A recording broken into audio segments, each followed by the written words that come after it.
Bharat Ratna doctor Babasaheb Ambedkar यांच्या विचारांचा वारसा जपणारा आणि दलित शौर्याचा प्रतीक असलेला 208वा भीमा कोरेगाव विजयोत्सव आज गुरुवारी सकाळी बेळगावातील डॉक्टर बाबासाहेब आंबेडकर उद्यानात उत्साहात साजरा करण्यात आला। यावेळी विविध सामाजिक संघटना, दलित चळवळीतील कार्यकर्ते, विचारवंत आणि डॉक्टर आंबेडकरांचे अनुयायी हे मोठ्या संख्येने सहभागी झाले होते। या सोहळ्यात प्रसिद्ध पत्रकार डॉक्टर के.एन. दोडमणी यांनी भीमा कोरेगावचा ऐतिहासिक आणि सामाजिक महत्त्व या विषयावर प्रेरणादायी व्याख्यान दिले। त्यांनी समता, स्वाभिमान आणि सामाजिक न्यायाचे मूल्य अधोरेखित केले। कार्यक्रमाच्या यशस्वीतेसाठी मल्लेश चौगुले, मल्लेश कुरंगी, जीवन कुरणे यांच्यासह अनेक कार्यकर्त्यांनी मेहनत घेतली। विजयोत्सवाच्या माध्यमातून समानतेच्या लढ्याचा इतिहास नव्या पिढीपर्यंत पोहोचवण्याचा संकल्प यावेळी करण्यात आला।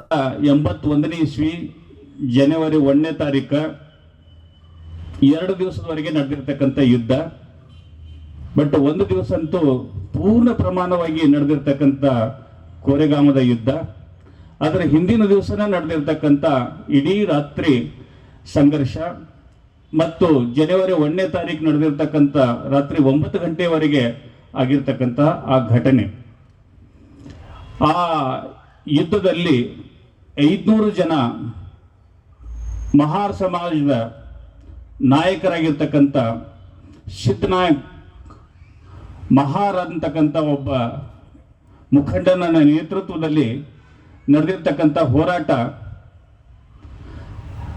ಕೇವಲ ಹೋರಾಟ ಆಗಿ ಉಳಿದಿಲ್ಲ। ಅದು ಆ ಹೋರಾಟದ ಹಿಂದೆ ನಮ್ಮ ಸ್ವಾಭಿಮಾನದ ಜೊತೆಗೆ ಈ ನಾಗ ಜನಾಂಗದ ಸ್ವಾಭಿಮಾನದ ಪರಂಪರೆಯ ದ್ಯೋತಕವಾಗಿ ದ್ರಾವಿಡ ಸಮುದಾಯದ ಬದುಕಿನ ದ್ಯೋತಕವಾಗಿ ಅಂದು ಪ್ರತಿರೂಪಗೊಂಡಿತು।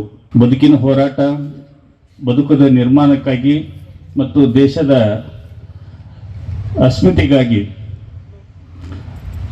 ಅಂಬೇಡ್ಕರ್ ಅವರನ್ನ, ಬಾಬಾ ಸಾಹೇಬರನ್ನ ಮಾತ್ರ ಮುಂಚೂಣಿಯೊಳಗೆ ತಗೋತಿದ್ದೆವು।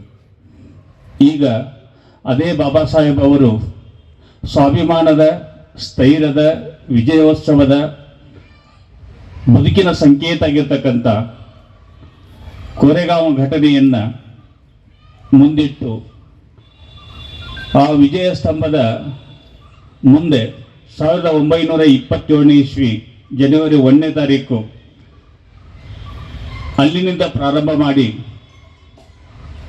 ನಂತರ ಕಳೆದ 10 ವರ್ಷದ ಈ ಕಡೆ ಅಂಬೇಡ್ಕರ್ ಅವರ ಜೊತೆಗೆ ಆ ಘಟನೆಯನ್ನು ನಮಗೆ ಸ್ವಾಭಿಮಾನದ ಸಂಕೇತ ಆಗಿ, ನಮ್ಮ ಬದುಕಿನ ಅಸ್ಮಿತೆಯಾಗಿ, ಮಹಾರ್ ಸಮಾಜ ಅಥವಾ ಶೋಷಿತ ಸಮುದಾಯದ ಪ್ರೇರಣಾ ಘಟನೆಯಾಗಿ ನಮ್ಮಲ್ಲಿ ಉತ್ಸಾಹ ತುಂಬತಕ್ಕಂಥ, ಪ್ರೇರಣೆ ತುಂಬತಕ್ಕಂಥ, ಬದುಕಿಗೆ ದಾರಿ ತೋರಿಸ್ತಕ್ಕಂಥ, ಮಾರ್ಗದರ್ಶನ ಆಗ್ತಕ್ಕಂಥ, ನಮ್ಮೆಲ್ಲನೂ ಒಂದುಗೂಡಿಸ್ತಕ್ಕಂಥ ಉತ್ಸಾಹದಾಯಕವಾಗಿರ್ತಕ್ಕಂಥ ಒಂದು ಘಟನೆ ಅದು।